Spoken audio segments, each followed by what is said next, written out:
A little story time for Magdalena, courtesy of Pizza Aguero.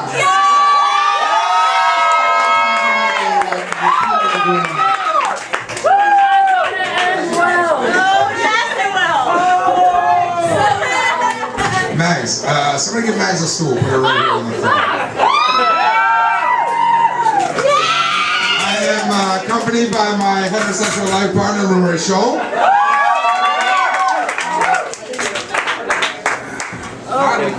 Not that close. I want you to move it back here so you can look at us. You're not on display here. All right. Gentlemen, a little girl told Joe the shark that she wanted a couple certain things for her birthday. One was princess. She wanted clowns. I don't think she got any of those. She also said she wanted a unicorn. They don't exist. But it's okay, we did the next best thing. And we got a mythical creature. And I'm going to, do you guys know Nelson Lugo?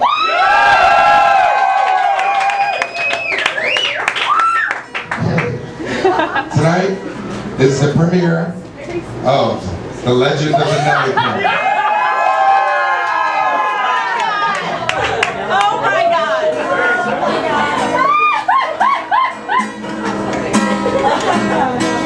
A long time ago, in a forest of green, lived a curious creature that few folks have seen. He sulked in the woods practicing magic tricks. All alone, for he'd been exiled by a big fucking dick. He stood tall and proud like his dad and grandpappy. His only crime was trying to make people happy. He lived in a cave all littered with porn. So sad was this creature, the fair Nelicorn.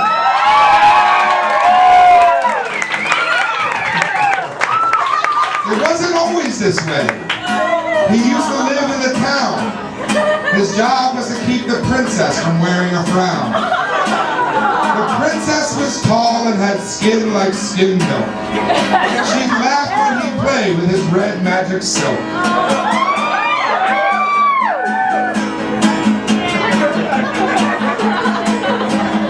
He'd make it appear and then quickly vanish.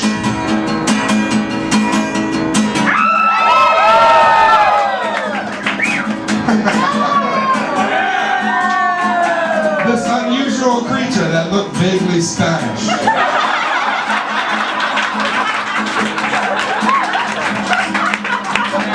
They lived every day in joy like those on crack. Until one afternoon they heard sounds of attack. Crashes and bashes and clanging of sword, then burst through the door the evil Dark Lord.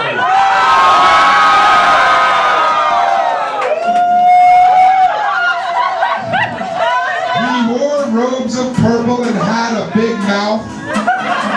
He banished the Nelicorn to the forest due south. He took over the castle with his thirst for power and locked the fair princess up high in a tower. The Nelicorn sat for months alone in his cave. He knew not what to do. He didn't feel brave. He'd lie on the floor just wanting to die, and then he would masturbate, and then he would cry.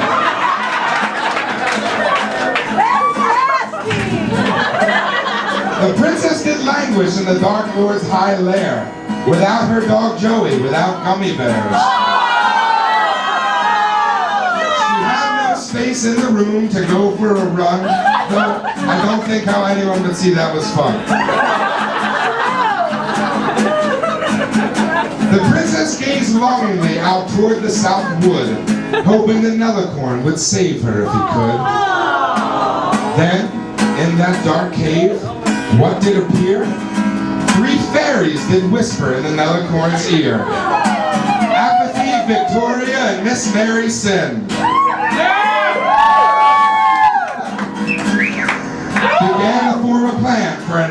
win. Apathy was famous for her vengeful wrath. A wrong look at her could cause a bloodbath. Stealth and trickery were Victoria's strong suit, though it should be noted that she thought the Darklord quite cute. For the third, I do not have enough ink in my pen. Miss Mary Cyn's ass has killed thousands of men. And apparently my beard. All night they did strategize, all night they did scheme. They practiced their plan till it ran like a dream. They left knowing it wouldn't be a walk in the park and approached the castle gates just after dark. 300 troops stood at the gates, those poor suckers. Apathy stood forth and yelled, "Game on, motherfuckers!" She jumped in immediately into the fray. It was a blood-soaked, somewhat sexy melee. With this distraction, Victoria did sneak through a crack in the wall, slipping in like a leak.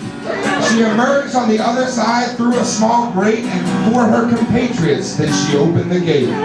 They made their way up the narrow stone stair and entered the throne room to see who was there. The Darklord sat wearing his loud purple pants. Surrounded by countless nerds, his nerd sycophants. Ho ho, said the Darklord and jumped from his chair. Would you look at who that is just over there?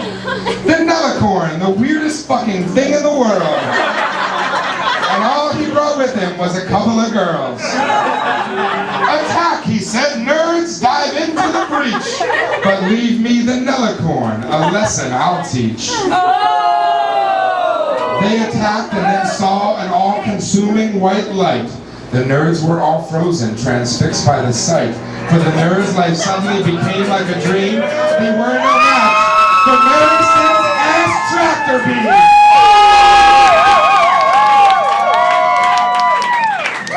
The Darklord began doing mad, angry dances. The Nelicorn yelled, "You are no Sage Francis!" He approached like a child, being stalked like the Pope, and sadly did not see the Darklord's red rope. It surrounded him quicker than you would believe.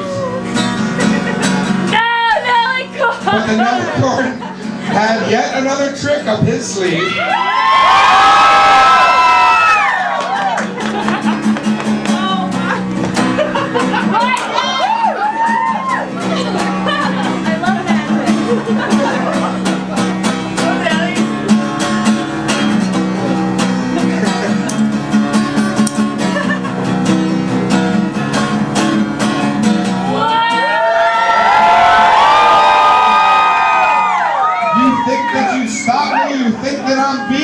I'll win just as sure as BB Hart doesn't eat meat.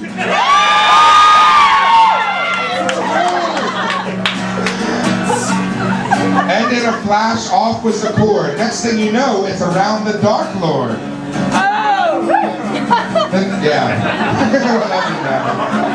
The Nelicorn ran up the steps to the tower to save the princess, that delicate flower. When he got to the top, he opened the door. The tattooed young princess lay on the floor. She was dying of exposure. She had a high fever.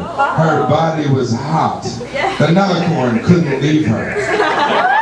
The temperature killing her, the choices were few, but the magical Nelicorn knew what to do. From his heart and his balls, his magic did flow. And with just one gesture, in the room, it did snow.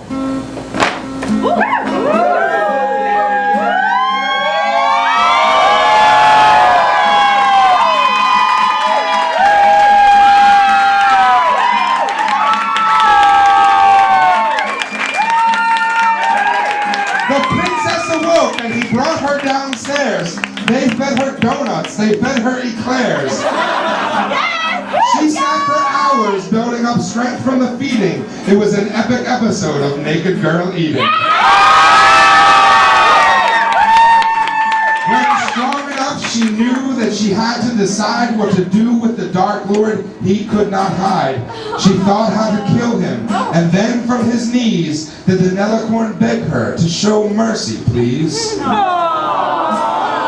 The Nelicorn is not one to hold a grudge, and from her high anger the princess did budge. They locked him away up in the tower for long, with Victoria privates, some weed and a bomb.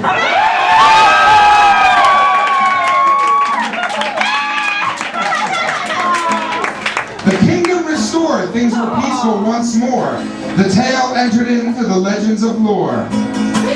So now I want you to raise up off your asses. And please let's have a toast and raise up your glasses. To the tall tattooed princess who takes off her frocks, who runs in her marathon strong as an ox, who makes all the men's cocks as hard as rocks.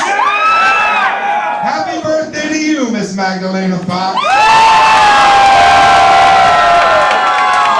We wish you a year full of nachos and laughter, and that you and the Nelicorn live happily ever after.